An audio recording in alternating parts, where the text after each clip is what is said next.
और इस बीच अमित शाह क्या कुछ कह रहे हैं, चलिए सुनते हैं। मेरठ दक्षिण के प्रत्याशी श्री सोमेंद्र तोमर जी, महानगर अध्यक्ष श्री मुकेश सिंघल जी,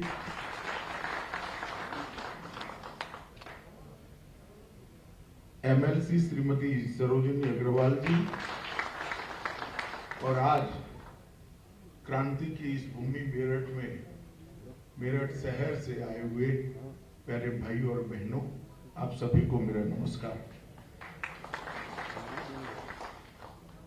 मेरठ जब जब भी मैं आता हूं तो ऊर्जा और चेतना प्राप्त कर कर जाता हूं, क्योंकि यही भूमि है जो महाभारत काल से भारत के भविष्य को तय करती है। यही ये भूमि है जिन्होंने जब जब देश पर संकट आया, यहीं से एक बार क्रांति की शुरुआत हुई, परिवर्तन की शुरुआत हुई और परिवर्तन हुआ। सन 57 की क्रांति में इतिहासकार लिखते हैं कि रोटी और कमल ने क्रांति फैलाई।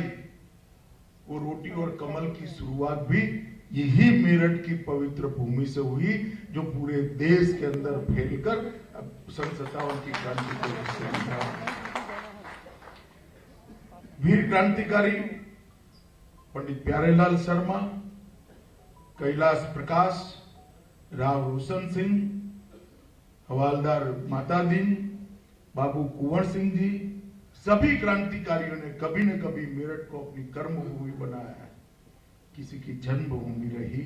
और इस सभी के पुण्य प्रताप के कारण ही आज भारत आजादी के 75वां साल हमारा अमृत महोत्सव हम मना रहे हैं।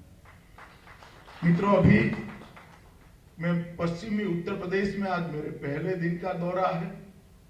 इसी भूमि ने एक ऐसा नेता भी दिया था जिसने उत्तर प्रदेश के अंदर से जमींदारी को नाबूद किया था। मैं आज यहाँ पर चौधरी चरण सिंह जी को भी बहुत विनम्रता के साथ श्रद्धांजलि देना चाहता हूं। आज मैं उत्तर प्रदेश के चुनाव के प्रचार के लिए आया हूं, तब मैं इतना जरूर कहना चाहता हूं कि उत्तर प्रदेश का चुनाव कोई एकमात्र सरकार चुनने का चुनाव नहीं है। कौन मेरठ से विधायक बन जाएगा, कौन किसी सीट से विधायक बन जाएगा, कौन मंत्री बन जाएगा, कौन मुख्यमंत्री बन जाएगा, इसका चुनाव नहीं। 20-25 साल से उत्तर प्रदेश में जिस प्रकार से अंधाधुंध भ्रष्टाचार हुआ, जातिवाद की राजनीति हुई, तुष्टीकरण की राजनीति हुई, विकास के नाम पर लोगों को गुमराह कर दिया गया। एक सरकार आई तो एक सरकार ने एक जाति का भला किया, दूसरी आई तो दूसरी जाति का भला किया, बाकी सब ताकते रहते देखते रह गए। और देखते देखते देखते आजादी के समय सभी क्षेत्रों में, चाहे शिक्षा हो, चाहे कला हो, चाहे संस्कृति हो, चाहे राजनीति हो, चाहे उद्योग हो, चाहे व्यापार हो, जो उत्तर प्रदेश देश में सिरमौर माना जाता था, वो उत्तर प्रदेश बीमारू राज्य बनकर रह गया। ये चुनाव एक तय करने का है कि 2017 में आपने जो परिवर्तन करा, वो परिवर्तन ने उत्तर प्रदेश को आज देश की दूसरे नंबर की अर्थव्यवस्था करा है। वो यात्रा जारी रखनी है, ये यात्रा को यहीं से। ये चुनाव उत्तर प्रदेश का भाग्य तय करने का चुनाव है। और जब मैं कहता हूं उत्तर प्रदेश का भाग्य तय करने का चुनाव है, तब समझ लो भारत का भाग्य तय करने का चुनाव है। क्योंकि 28 करोड़ की आबादी, 28 करोड़ की आबादी देश का सबसे बड़ा सूबा, अगर वहां पर व्यवस्थाएं नहीं रहती, वहां सुचारू रूप से कोई सरकार नहीं चलती है, कानून और व्यवस्था का राज नहीं चलता है, गरीब से गरीब व्यक्ति तक उसका अधिकार नहीं पहुंचता है, तो देश का भी भला नहीं हो सकता। तो वोट देते वक्त सारे उत्तर प्रदेश के मतदाताओं को मैं अपील करना चाहता हूं, वोट आप किसी एमएलए के लिए मत दीजिए, किसी को मंत्री, किसी को मुख्यमंत्री बनाने के मत दीजिए। उत्तर प्रदेश के भविष्य के लिए वोट दीजिए, जो उत्तर प्रदेश को आगे बढ़ा सके, जो उत्तर प्रदेश को आगे ले जा सके। मोदी जी के नेतृत्व में हर गरीब के घर में सुख पहुंचा सके, मोदी जी के नेतृत्व में हर व्यक्ति को न्याय दिला सके, मोदी जी के नेतृत्व में हर व्यक्ति तक विकास पहुंचा सके, ऐसी सरकार चुनने का ये चुनाव। लोग आएंगे, जाति की बात करेंगे, बिरादरी की बात करेंगे, इधर उधर की बातें करेंगे, परंतु एक बात देखना, उनका शासन पहले था तब क्या था और आज क्या है, और दोनों के बीच में क्या अंतर है, ये देखकर ही आपको पूरी व्यवस्था को एक बार देखना पड़ेगा। मित्रों, मैं अभी किराना से आ रहा हूं। मैं किराना 2014 में भी गया था, 2013 में भी गया था, 2017 में भी गया था। तब लोगों के आंख में भय था, आशंकाएं थी, पलायन हो रहा था। लोग अपना घर छोड़कर पुश्तैनी हवेलियां औने पौने दाम पर बेचकर जाने को मजबूर हुए थे। आज उन्हीं परिवारों के घर में चाय पीकर उनके चेहरे पर प्रसन्नता और शांति देखकर बड़ा सुकून। एक माई को मैंने पूछा, माई कैसा हो रहा है? कि बेटा बहुत अच्छा लग रहा है, हमें पलायन करने वाले खुद ही पलायन हो गए हैं। ये भारतीय जनता, ये जो वाक्य है कि किराना की एक बूढ़ी मां का वाक्य नहीं है, उत्तर प्रदेश के करोड़ों जनता का आत्मा से निकली हुई आवाज है और भारतीय जनता पार्टी के लिए आत्मा से निकला हुआ आशीर्वाद है। मित्रों, ये जो परिवर्तन आया है, वो परिवर्तन कोई छोटा मोटा परिवर्तन नहीं है। एक जमाने में यहां पर गुंडों का राज चलता था। गुंडे आने का समाचार मिले, माफिया आने का समाचार मिले, कोई बड़े बड़े, मैं जातियों के नाम देना नहीं चाहता, कोई वर्ग विशेष का नाम नहीं, उनके आने के समाचार मिलते ही कप्तान पलायन कर जाते थे। और आज परिवर्तन ये आया है कि पुलिस आने से गुंडे पलायन कर जाते हैं। ये परिवर्तन जो आया है, कानून का शासन आया है, वो कानून का शासन ही उत्तर प्रदेश के विकास की नींव। मोदी जी ने 2014 में जब तय किया कि मैं काशी से चुनाव लड़ूंगा, उत्तर प्रदेश का सांसद बनूंगा और उत्तर प्रदेश से मैं देश की संसद में जाऊंगा और फिर प्रधानमंत्री बने, 14 से 17 तक मोदी जी ने ढेर सारी योजनाएं उत्तर प्रदेश में भेजने का काम किया, मगर बीच में लखनऊ में एक ऐसी व्यवस्था थी जो योजनाओं को नीचे तक नहीं पहुंची। हम फिर से उत्तर प्रदेश की जनता के पास 14 में भी हम आए थे, एक अच्छी सरकार बनानी है, हमें पूर्ण बहुमत की सरकार बनानी है, उत्तर प्रदेश के बगैर नहीं बन सकती। उत्तर प्रदेश की जनता ने भोले शंकर की तरह आशीर्वाद देकर 74 सीटें देकर भारतीय जनता पार्टी की पूर्ण बहुमत, हम 17 में आए और 17 में आकर उत्तर प्रदेश की जनता को कहा कि हम सबसे बड़े सूबे का विकास करना चाहते हैं, हमें आप आशीर्वाद दीजिए।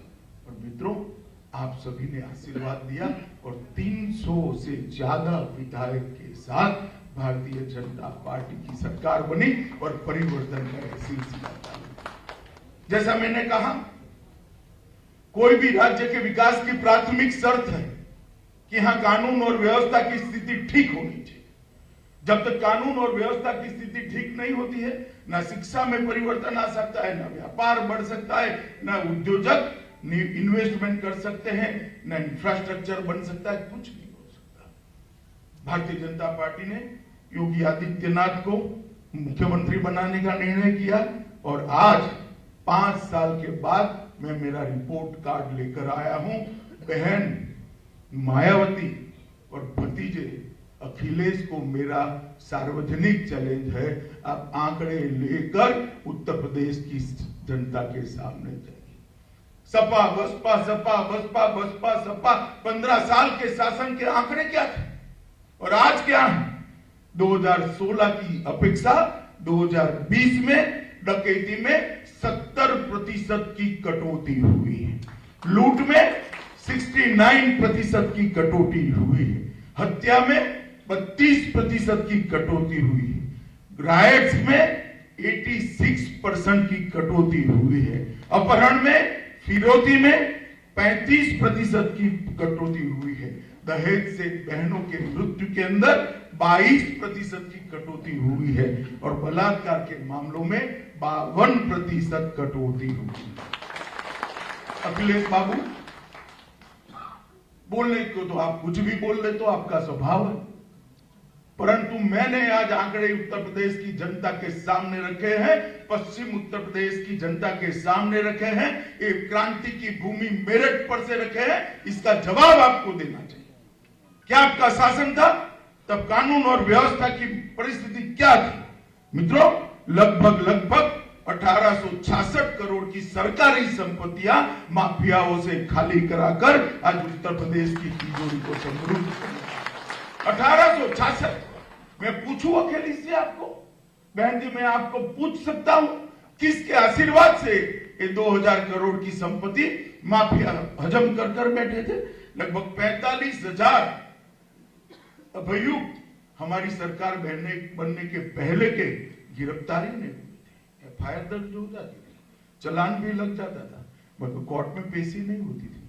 वो 45,000 लोग भागने की जगह थाने में अपनी सलामती ढूंढे। इस प्रकार का वातावरण उत्तर प्रदेश में भारतीय जनता पार्टी की योगी सरकार ने करा है और मैं मानता हूं कि कानून और व्यवस्था में हमने ढेर सारा परिवर्तन किया है। 214 नए थानों की स्थापना की है। महिलाओं के लिए अलग पुलिस स्टेशन बना गए हैं, रोमियो स्क्वाड बनाई गई है और जनपद में साइबर सेल, साइबर पुलिस थाने और लगभग 1,43,000 नई पुलिस की भर्ती हुई है। ये कोई एक जाति की नहीं है, जिसमें मेरिट था वो सभी को था। और मित्रों, परिवर्तन कानून और व्यवस्था का जो आया, इसके कारण ढेर सारी उत्तर प्रदेश की समस्याओं का समाधान हुआ है। और 2017 में यहां पर हमारी सरकार बनी। सरकार बनने के साथ एक परिवर्तन हुआ। केंद्र में तो मोदी जी की सरकार थी, यहां पर भी भारतीय जनता पार्टी की सरकार बनी, योगी जी मुख्यमंत्री बने, एक डबल इंजन की सरकार बनी और इसका एक परिवर्तन देखिए साहब, डबल इंजन की सरकार किस प्रकार से परिवर्तन कर सकती है। उत्तर प्रदेश के पूरे क्षेत्र के अंदर 1,67,00,000 माताओं को जीवन में पहली बार फ्री ऑफ कॉस्ट गैस का सिलेंडर और चूल्हा देने का काम नरेंद्र मोदी जी ने किया और वो घर हर गरीब आज कंडे और टहनियां जलाकर एक गरीब मां धुएं से घर भर देकर अपनी आंख की ज्योति और फेफड़े को खराब कर खाना पकाने के लिए मजबूर नहीं है। मोदी जी ने हर मां के घर में गैस का सिलेंडर पहुंचाया है। लगभग 2,61,00,000 घर ऐसे थे जिसमें शौचालय नहीं। मित्रों, मेरठ में आपको कल्पना नहीं आएगी, मगर जिसमें घर में शौचालय नहीं होता है उस घर की महिलाओं की क्या स्थिति होती है, वो जिसने गांव देखा है उसी को मालूम है। 2,61,00,000 घरों के अंदर शौचालय बनाने का काम ये 5 साल के अंदर समाप्त कर दिया। मातृवंदना योजना में 40 लाख से ज्यादा माताओं को फायदा मिला है और 1,41,00,000 घर ऐसे थे जिनको आजादी के 70 साल के बाद भी घर में लाइट का कनेक्शन नहीं मिला था। ये लगभग 1.5 करोड़ लोगों को घर में बिजली पहुंचाने का काम नरेंद्र मोदी जी और योगी आदित्यनाथ ने करा और निःशुल्क विद्युत पहुंचाने का, उसके घर में उजियारा पहुंचा है। आजादी के 70 साल के बाद उजियारा पहुंचा है। उजाला योजना में लगभग 2,60,00,000 बल्ब बांटे गए। प्रधानमंत्री गरीब अन्न कल्याण योजना में 15 करोड़ लोगों को 2 साल तक कोरोना काल में मुफ्त राशन देने का काम भारतीय जनता पार्टी के प्रधानमंत्री श्री नरेंद्र मोदी ने।